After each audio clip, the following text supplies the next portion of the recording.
बागी 4 को लेकर रिव्यू आ चुका है। सबसे पहले मैं रिव्यू देखूँगा बीएचटी भाई का, इनका नाम शहरियार है, तो वैसे ओवरऑल नाम लेने की ज़रूरत नहीं है, लेकिन इनका नाम लिया, बाकी का नाम नहीं लेंगे हम। तो सबसे पहले देखते हैं हम इनका, तो क्योंकि इनका हर एक मूवी में सबसे पहले ऑलमोस्ट रिव्यू आता है और ये इनसे यही एक्सपेक्टेशन होती है कि ये पॉजिटिव रिव्यू देते हैं। तो सबसे पहले देखते हैं इनका रिव्यू। भाई लोग, बागी 4 देखने के बाद मेकर से मेरा सिर्फ और सिर्फ एक ही क्वेश्चन है कि भाई कितने लीटर्स ब्लड यूज किया आपने इस मूवी में। अनबिलीवेबल गाइस, देख के हिल जाओगे। मतलब ट्रू मीनिंग में ए रेटेड फिल्म। इसके लिए जान देनी पड़े। गाइस, कमाल के twist and turns, thrill, suspense, amazing story line, mind blowing action sequences and emotions, romance से भरपूर बागी 4 रियली। इनका रिव्यू पॉजिटिव था, इनको मूवी अच्छी लगी, जैसे कि ज़्यादातर मूवीज़ इनको अच्छी लगती है, जो कि अच्छी बात है क्योंकि ये मूवी में एक अच्छी चीज़ ढूंढने की पूरी कोशिश करते हैं और अच्छी चीज़ों को ही सामने लाते हैं। तो नेगेटिव ज़्यादा बोलते नहीं हैं ये। तो चलिए हम देखते हैं नेक्स्ट रिव्यू। पड़ेगा नहीं, मतलब आप जाओ देखो, मैं मना करने वाला कौन होता हूँ भाई। मैं तो बस अपना एक्सपीरियंस शेयर कर रहा हूँ, आप जरूर जाना देखने। हाँ, अब क्योंकि इसमें हेलुसिनेशन को बीच में रखा गया है तो ये एक साइकोलॉजिकल एक्शन थ्रिलर कैटेगरी में जानी चाहिए थी, पर इसको सिर्फ एक्शन थ्रिलर में रखा गया है। अब देखो, जैसे ही पहला एक्शन शॉट आता है, वो ट्रेलर में देखा होगा आपने, रेड एप्रन में, रेड चश्मे के साथ मास्क मैन से फाइट वाला, वो नहीं, किसी का फ्यूनरल हो रहा है। उसी टाइम पता चल जाता है कि भाई सिर्फ मूवी में ही रॉनी को हेलुसिनेशन नहीं है, आपको खुद भी ये मूवी हेलुसिनेट कर देगी। और अरे कहना क्या चाहते हो? जो कुछ भी चल रहा है उस पर बस विश्वास रखना पड़ेगा कि भाई हाँ। इन्होंने बोला था मैं कोई भी नेगेटिविटी नहीं करूंगा और फिर खुद ही नेगेटिविटी कर दी। मूवी को 2.5 स्टार दे दिए और बोला एवरेज।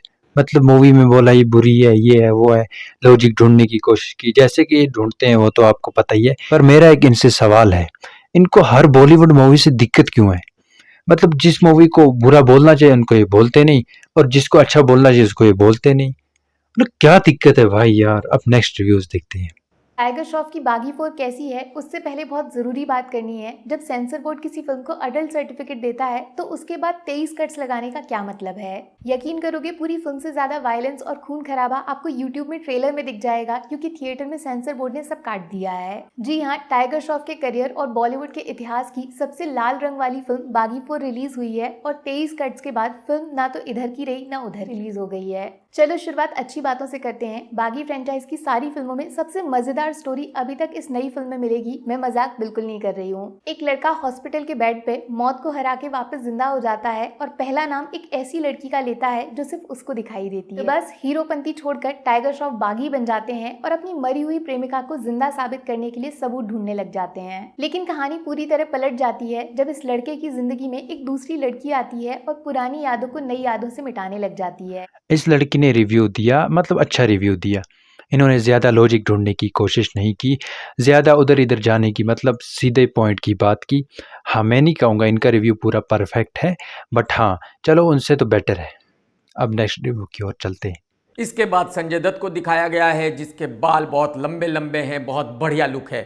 और अब टाइगर श्रॉफ खड़ा होता है और एक्शन चालू होता है और भाई साहब चाकू छुरी बहुत तेजी से चल रहे हैं, खून ही खून, खून ही खून चारों तरफ। अब इस फिल्म में डायलॉग्स बहुत ही बढ़िया हैं और आप सभी को पता है कि टाइगर एक्शन तो बहुत ही कमाल का करता है। हमारे केआर के साहब, इन्होंने पूरा अच्छा रिव्यू दिया, पूरा पॉजिटिव बोलने की पूरी कोशिश की।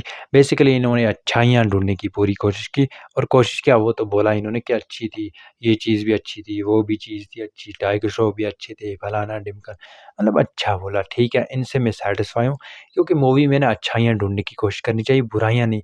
क्या मूवी में ढूंढते फिरते हो आप लॉजिक के पीछे? मूवी एंजॉय देखने के लिए होती है, ना कि सब क्या है यार। अच्छा बोला आपने, best of luck.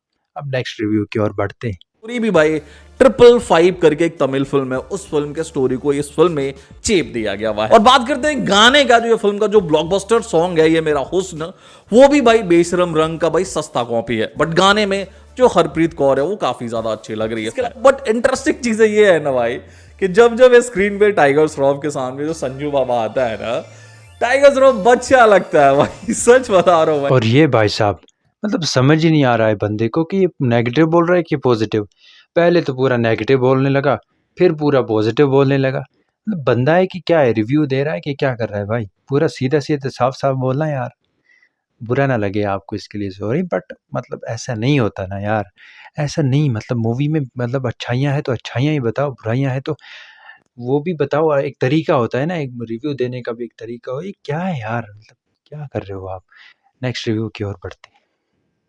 I think साल की सबसे ब्रूटल एंड इंटेंस मूवी आ चुकी है बागी 4। साजिद नाडियाडवाला की लिखी और प्रोड्यूस की गई स्टोरी आपको शुरुआत में ही पकड़ लेती है। नैरेटिव में ब्रूटल क्राइम वर्सेस अकेला बागी वाला थीम है, धोखा, बदला, एल्स। संजय दत्त की बात करें, संजू बाबा एंट्री टेयर अप कर देती है, वास्तव वाली इंटेंसिटी याद आ जाएगी आपको। एंड तक आपको उनका कैरेक्टर ये फील करा देगा कि भाई ये विलन नहीं है, विलन का में सौरभ सचदेवा सबने अपना अपना इंपैक्ट छोड़ा है। स्क्रीन टाइम मिला है तो उन्होंने जरूर इस स्टोरी को आगे खींचा है। बाकी बी प्राक पाजी का गाना जब बीच बीच में आता है तो आपको आपकी वाली आपकी एक्स आपको याद आ जाएगी। इन्होंने पूरा रिव्यू पॉजिटिव दिया है और मेरी तरफ से, क्योंकि इन्होंने 2-3 मिनट में ही पूरा रिव्यू निपटा डाला, तो मैं अब आपके दिमाग में सवाल आ रहा होगा, जो अच्छा बोलते हैं उनको तो आप ठीक है कहते हो, अच्छे लोग हैं, लेकिन जो नेगेटिव बोलते हैं उनसे दिक्कत क्यों है? मूवी में नेगेटिव तो है। मैं भी कहता हूँ मूवी में नेगेटिव है, लेकिन उसका एक तरीका होता है, बेइज्जती नहीं की जाती। ऐसे नहीं कहा जाता कि यार मूवी ऐसी-वैसी। जिसको बुरा लग रहा है बोलना मुझे बुरा लग रहा है, मुझे ये सीन अच्छा नहीं लगा। जैसे कि अगर मुझे रिव्यू करना है, मैं इस तरह से पॉइंट रख सकता हूँ। बागी 4 में ये पॉइंट मुझे अच्छा नहीं लगा, ये सीन ऐसे बेस्ट हो सकता था जो कि मुझे बिल्कुल अच्छा नहीं लगा। ये सीन ऐसे हो सकता था जो कि ऐसे, क्या पता आपको पसंद आ जाए ऑडियंस को, लेकिन मुझे नहीं आया। ये होता है नेगेटिव पॉइंट पकड़ने का एक तरीका। लेकिन ऐसा थोड़ी ना होता है कि ये इन्होंने क्या काट डाला, फाड़ डाला, इनको मूवी बनाना नहीं आता, फलाना ढिम ऐसा नहीं होता है दोस्त। मूवी का एक तरीका और बात करने का एक तरीका होता है, जो कि इनको बिल्कुल नहीं है। अब नेक्स्ट रिव्यू की ओर बढ़ते हैं। जिंदगी में कभी कभी तुमको ऐसे ऐसे एक्सपीरियंसेस हो जाते हैं जिनको देखने के बाद तुम जिंदगी की वैल्यू समझ जाते हो। आजकल इतना सारा नॉइज है, इतना सारा भगदड़ है, इतना सारा काम है, नहीं, तुम्हारी लाइफ में इंपॉर्टेंट क्या है वो तुमको बता देती है। और मैं आज एक ऐसी मूवी देख कर आ रहा हूँ भाई, अभी गिर जाऊंगा ऐसा लग रहा है। नाम नहीं लेंगे पिक्चर का क्योंकि वो ऑलरेडी इस साल की सबसे ज्यादा कॉन्ट्रोवर्शियल मूवी बन चुकी है। लेकिन भाई जो चीज मैं आज देख कर आ रहा हूँ ना, मैं बीमार नहीं हूँ, मुझे बुखार नहीं है, बट इट वॉज मेरे साथ 4 लॉन्डो को लेके गया था कंधा देने के। BNF टीवी, मैं आपकी दिल से इज्जत करता था, थोड़ी बहुत शायद अभी भी करता हूँ, क्योंकि आपके रिव्यूज़ देखकर मैं कंफ्यूज, मैं पागल हो चुका हूँ, क्योंकि आपके रिव्यूज़ ही इतने कंफ्यूजिंग होते हैं पहले, लेकिन जब मैं आपको अच्छी तरह से समझ गया तो मैं आपके हर रिव्यू को इजीली समझ गया। आप जितना कंफ्यूजिंग हो तो आप एक सीधी सादी मूवी को कैसे समझोगे? क्योंकि एक एक्शन मूवी, एक अच्छी मूवी, एक सीधी सादी मूवी को आप तो उल्टा ही समझोगे, उल्टा। ऐसी भागी मूवीज़ आपके लिए नहीं बनी है, आप दूसरी दुनिया के लिए बने हो, स्पेस के लिए। वहाँ की मूवीज़ देखो। बेसिकली आपको अवेंजर्स जैसी मूवी में भी प्रॉब्लम लगती है। फ़िलहाल आप इस दुनिया में रिव्यू मत दो, आप किसी और दुनिया की मूवी के बारे में बताओ, जो कि बेसिकली हॉलीवुड की ऐसी मूवीज़ होते हैं जो कि कन्फ्यूजिंग होती है, आप उनके बारे में भी रिव्यू दो। ये मूवी शायद आपके लिए कभी बनी ही नहीं थी। आप प्लीज़ ऐसी मूवीज़ का रिव्यू मत दिया करो, आपका दिमाग पूरा मूवी में घुस जाता है, उसका हम क्या करें? तो बेसिकली ये था इनका रिव्यू। तो नेक्स्ट बढ़ते हैं लास्ट रिव्यू की ओर। तो ये लोग समझ गए हैं कि आखिर चीज़ों को बनाना कैसे, और वाकई में इन लोगों ने मूवी को बहुत अच्छे से प्रेजेंट किया है, और यही कारण है कि ये मूवी लोगों को पसंद आने वाली है। एंड बागी को देखने के बाद में, बागी 4 को देखने के बाद में मुझे ऐसी प्रॉमिसिंग वाली फीलिंग आ रही है कि ये मूवी लोगों को पसंद आने वाली है।